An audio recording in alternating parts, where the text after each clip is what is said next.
बोलो जयकारा। बोल मेरे श्री गुरु महाराज की जय। सौभाग्यशाली प्रेमी गुरुमुखो,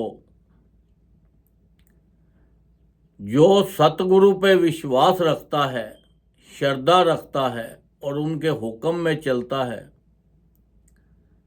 तो सतगुरु उसके लोक भी सुखी कर देते हैं और उसका परलोक भी सुखी कर देते हैं। ये संसार के अंदर उसको माला माल कर देते हैं सांसारिक धन से, और परलोक का धन भी उसको खूब दे देते हैं, जो उनके ऊपर विश्वास करता है और उनके बनाए हुए नियमों का पालन करता है, उनके हुक्म में चलता है। अब देखो, एक राजा था।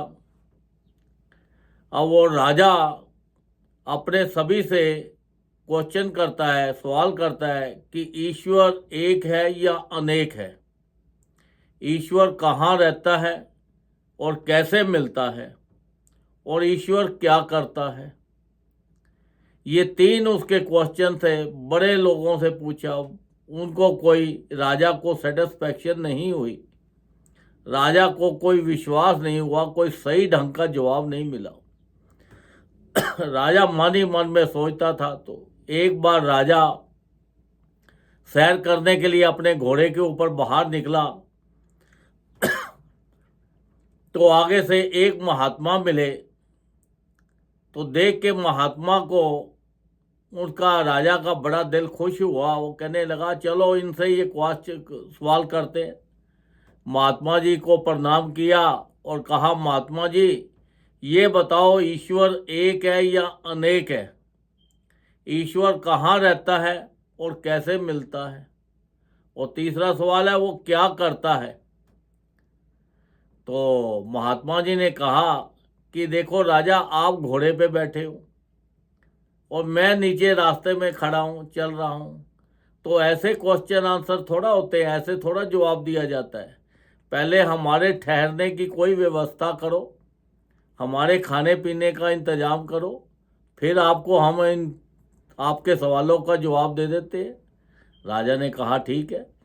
राजा उनको अपने साथ ले गया। एक बाग था उसका, उसके अंदर एक बना हुआ था, एक कुटिया बनी हुई थी। तो उसके अंदर उसको ठहरा दिया महात्मा जी को, और उसके खाने पीने की व्यवस्था कर दी, और उसको कहा ठीक है। बस फिर 2 दिन के बाद राजा आया और आके फिर वही क्वेश्चन करने लगा कि भाई मेरे सवालों का जवाब दो। तब महात्मा जी ने कहा कि आपको अकेले में दूं या सबके सामने दूं। उन्होंने राजा ने कहा, अगर सबके सामने हो तो बहुत अच्छा है। तो उन्होंने बोला, भाई सारी प्रजा को अपनी इकट्ठे करो। उन्होंने बोला, भाई ऐसा है कि उसको इकट्ठा करना 1 दिन या 2 दिन की बात तो नहीं है, उसमें समय लगेगा थोड़ा। महात्मा जी ने बोला कि हमें भी कोई जल्दी नहीं है, हम बैठे हैं, आप अपना जब इंतजाम हो जाए तो हमें बता देना, हम प्रजा में आके आपको दे देंगे। अब महात्मा जी वहाँ पे सुबह उठते, अपना आरती पूजा करते, भजन करते और शाम को घूमने के लिए चले जाते।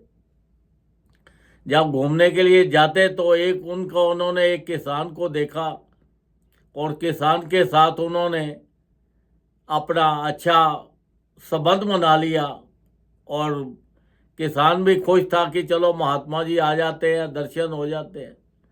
तो किसान कुछ दिन जाते हुए किसान को बोला, भाई ऐसा है कि देखो, अगर मेरा कोई काम होगा तो आप मेरा काम कर दोगे। किसान बोला, जी बिल्कुल करूँगा मैं आपका काम, आपको ना कैसे कर सकता हूँ मैं। तो किसान ने ठीक है, रोज मिलते और रोज पूछते।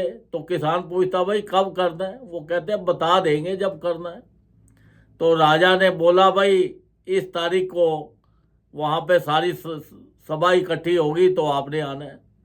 जब उसके 2 दिन 3 दिन रह गए तो फिर उसने किसान को बोला, भाई आपने मेरा काम करना है। वो कहता है, जी कर देंगे, आप बताओ। कहते हैं, जी कल बता देंगे। फिर कल बता दिया। फिर उसको जब जिस दिन जाना था उस दिन फिर किसान को बोला कि भाई आज हमारा आपने काम करना है। वो कहता है जी मैं कर दूंगा, बोलो काम क्या है, हुक्म करो। वो कहते हैं कि आप महात्मा बन जाओ। वो क्या किसान बोलने लगा कि देखो मेरी इतनी खेती बाड़ी है, मेरा परिवार है, मेरे बच्चे हैं, मैं सबको छोड़ के और अपना सिर मंडवा के और अपना वो कैसे आपके साथ महात्मा बन सकता हूँ। उन्होंने बोला भाई आपने प्रॉमिस किया था महात्मा बनने का, तो आप बन जाओ। वो कहते हैं भाई ये काम तो बड़ा मुश्किल है। तो फिर महात्मा ने उसको बोला कि देखो मैं आपको महात्मा बना रहा हूँ, महात्मा बनने के लिए नहीं कह रहा, क्योंकि जो महात्मा बनते हैं उनका तो ऐसे हो जाता है जैसे खजूर के पेड़ के ऊपर चढ़ना। अगर ऊपर चढ़ गए तो उसको बड़ा आनंद आता है, खजूरें खाता है, बहुत आनंद आता है, फल मिल जाते हैं। अगर खजूर के पेड़ से नीचे गिर जाए तो क्या होता है, चकनाचूर हो जाता है, खत्म हो जाता है। मैं आपको महात्मा बनने के लिए नहीं कह रहा, आपको महात्मा बना रहा हूँ, और वो भी एक दिन के लिए महात्मा बना रहा हूँ। किसान राजी हो गया, कहने लगा चलो जी ठीक है, एक दिन के लिए महात्मा बन के अब क्या करना है। उन्होंने कहा कि कल राजा का दरबार सुबह लगना है, तो राजा के दरबार में आपने महात्मा बन के जाना है, और आप फिर एक शर्त है कि आप अपने किसान वाले जो वस्त्र हैं ये सारे मुझे दे दो। अब महात्मा ने किसान वाले उसके सारे कपड़े पहन लिए और उसको अपने कपड़े महात्मा वाले पहना दिए। वो बेचारा अंदर से डर रहा है, कहता डरने की जरूरत नहीं है, राजा का दरबार लगेगा, राजा के पास जाओगे, वो आपकी पूजा करेगा, आपका वो सेवा करेगा, आपकी आरती उतारेंगे, तो बेझिझक होके अपना वो बैठो, कोई बात नहीं, हम आपके साथ हैं। उन्होंने बोला कि अगर राजा प्रश्न करेगा तो फिर क्या करेंगे। वो बोलना कि उनको बोलना कि जो मेरे साथ है, मेरा घास काटने वाला है, ये आपके प्रश्नों का उत्तर वही दे देगा। तो कहता है हम दे देंगे। अब महात्मा जी ने किसान का रूप धारण कर लिया कपड़े पहन के, और वो किसान को महात्मा वाला रूप दे दिया। अब वो गए तो राजा के दरबार में राजा ने बड़ा सत्कार किया, बड़ी पूजा की उसकी, बड़े फूल चढ़ाए, बड़ा उसके गले में माला डाली, अब उसकी आरती उतारी, अब वो सिंहासन पे उसको बिठा दिया। तो राजा ने उसको फिर वही बोला कि महाराज अब मेरे प्रश्नों का उत्तर दो। कि सबके सामने बोला ईश्वर एक है या अनेक है, ईश्वर कहाँ रहता है, ईश्वर कैसे मिलता है, और ईश्वर क्या करता है। उसने वो पहले उसको सिखाया तो हुआ था किसान को। वो जो किसान महात्मा बना हुआ था, सिंहासन पर बैठा था, कहता है राजा इतना छोटा सा, इतना आसान सवाल आप पूछ रहे हो, कुछ और पूछ दो। तो उन्होंने बोला ठीक है, इतना सवाल तो मेरा वो जो घास काटता है मेरे साथ है वही दे देगा। तो वो महात्मा जी जिन्होंने किसान के कपड़े पहने हुए थे वो खड़े हो गए, कहने लगे जी हाँ राजा, इनका ये सवाल का तो जवाब मैं आपको दे देता हूँ। उन्होंने बोला ठीक है आप दे दो। राजा फिर ऐसे करो, कुछ अपनी अशरफियाँ मंगवाओ। अशरफियाँ मंगवाई, जब मंगवाई तो फिर राजा को बोला भाई देखो ऐसा है, मैं पढ़ा लिखा तो हूँ नहीं, मुझे तो गिनती आती नहीं है, तो आप पढ़े लिखे हैं, गिनती तो आप ही करेंगे। वो राजा बोलने लगा कोई दिक्कत नहीं है, मैं कर लूँगा। राजा के पास चले गए, कहते एक अशरफी उठाओ। उठाई तो कहता ये कितनी है, वो कहने लगा एक। उसको कहा कि अब इसको नीचे रख दो। फिर दूसरी उठाई तो कहने लगा कितनी, कहते हैं दो। कहते हैं राजा साहब झूठ मत बोलो, आपके हाथ में कितनी है। वो कहता है जी एक। वो कहते लगा ये तो एक ही है। कहता है फिर, कहता है नीचे रख दो। फिर तीसरी अशरफी उठाई, फिर राजा ने बोला कितनी है, राजा बोलने लगा तीन। वो कहता है तीन नहीं है, राजा साहब झूठ मत बोलो, आपके हाथ में कितनी है। वो कहता है एक। फिर चौथी उठाई, पांचवी उठाई, छठी उठाई, तो उसने राजा को बताया कि देखो राजा, जो अशरफी तो आपके हाथ में एक ही है ना, दो तीन तो नहीं है ना, तो इसलिए हमें जो है अनेक रूप हैं, अनेक जगह जगह पे जैसे हम जाएंगे तो वैसे ही हमें, ईश्वर तो संसार में एक ही है, पर जहाँ पे हम जाते हैं वहाँ का हमें वो मिल जाता है कि जगह जगह जैसे हम राम जी को माना, कृष्ण जी को माना, हनुमान जी को माना, देवी को माना, तो ऐसे ही संसार के अंदर साधन तो बहुत है पर ईश्वर एक ही है। राजा ने मान लिया भाई ये तो बात एक ही है कि एक ही है। कहता है आप बताओ वो कहाँ रहता है। राजा ने उसको बोला कि बताओ आप कहाँ रहता है और कैसे मिलता है। फिर महात्मा ने कहा भाई आप क्वेश्चन कर रहे हो, हमारे खाने पीने का कुछ इंतजाम करो, हमारे लिए दूध मंगाओ पहले। उन्होंने, राजा ने हुक्म दिया, दूध आ गया। अब जो दूध पकड़ के तो महात्मा जी उसके अंदर अपनी उंगली हिलाने लगे। वो कहने लगे महात्मा जी क्या कर रहे हो। कहते हैं कि हमें ये पता है कि ये दूध के अंदर घी है, हम घी को निकाल के खाने लगे हैं। तो राजा बोला ऐसे थोड़ा निकलता है, पहले दूध को गर्म करना पड़ता है, फिर इसको जमाना पड़ता है, दही बनेगा, फिर मथना पड़ता है, फिर मक्खन निकलेगा, फिर इस मक्खन को आग पे रखेंगे तो तब जाके इसका घी निकलेगा। तो राजा को बोला महात्मा जी ने भाई आपके क्वेश्चन का आंसर मिल गया, सवाल मिल गया, आपको जवाब। राजा कोई समझ नहीं पाया। तो राजा को उन्होंने, जो किसान के रूप में महात्मा जी थे, उन्होंने बताया कि देखो आपके अंदर ही भगवान है, आपको पहले भजन करना पड़ेगा, ध्यान करना पड़ेगा, आपको साधना करनी पड़ेगी, तब जाकर आपको वो परमात्मा मिलेगा। और परमात्मा तो आपके अंदर ही है, कोई आप बाहर ढूंढने से नहीं मिलेगा। तो राजा ने बोला भाई ये भी बात ठीक है। तो उन्होंने बोला ईश्वर क्या करता है। कहता है राजा साहब आप ये बताओ कि जो आप मेरे गुरु हो या मैं आपका गुरु हूँ। उन्होंने सवाल, क्वेश्चन जो आप कर रहे हो। राजा ने बोला भाई आप हमारे गुरु हो, हम तो क्वेश्चन कर रहे हैं। तो कहने लगा तो ऐसे थोड़ा होता है। कहता है गुरु का स्थान ऊपर होता है, उसको आदर दिया जाता है, रिस्पेक्ट की जाती है, तब जाके वो बात बनती है। राजा अपने सिंहासन से नीचे उतरा और नीचे बैठ गया और जो किसान था उसको ऊपर बैठा दिया। अब उसने बोला भाई आप बताओ कि वो क्या करता है। तो राजा को बोला राजा अब भी आपके सवाल का हमने जवाब दे दिया, अभी भी समझ में आया है या नहीं। वो कहने लगा जी मुझे अभी समझ में नहीं आया। कहता है भगवान यही करता है, किसान को राजा बना देता है और राजा को किसान बना देता है।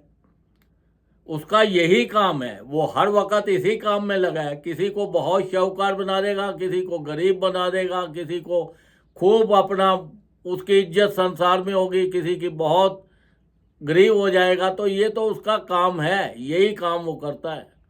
तो तब राजा की समझ में आया। तो देखो ये संसार जो है, हमारे जो गुरु महाराज जी हैं जो हमें मिलते हैं, वो हमारे ऊपर इतनी कृपा की है उन्होंने। अब देखो हनुमान जी थे, हनुमान जी ने सुग्रीव को राम जी से मिलाया। तो राम जी ने बोला, उन्होंने, राम जी ने आते ही क्या बोला, आओ लंकेश, उसको आते ही राजा बना दिया। तो वो कहने लगा कि देखो भगवान मुझे राज्य नहीं चाहिए, मुझे सतगति चाहिए। तो भगवान ने बोला कि देखो आप एक कल्प तक राज करो और फिर आपको सतगति मिल जाएगी, आप मेरे धाम में आ जाओगे जहाँ बड़े बड़े ऋषि मुनि भी नहीं आ सकते, आपको वो गति मिल जाएगी। अब सुग्रीव था, अब सुग्रीव को भी देखो उन्होंने राज दे दिया और सतगति दे दी। तो हमारे जो सतगुरु हैं, ये इन्होंने जो हमारे लिए 5 नियम बना दिए हैं, श्री आरती, पूजा, सत्संग, सेवा, सिमरन और ध्यान, जो श्रद्धा सहित करे निश्चय हो कल्याण। उन्होंने भी जो हमारे लिए ये 5 नियम बना दिए हैं, वो कहते हैं जिस परिवार में ये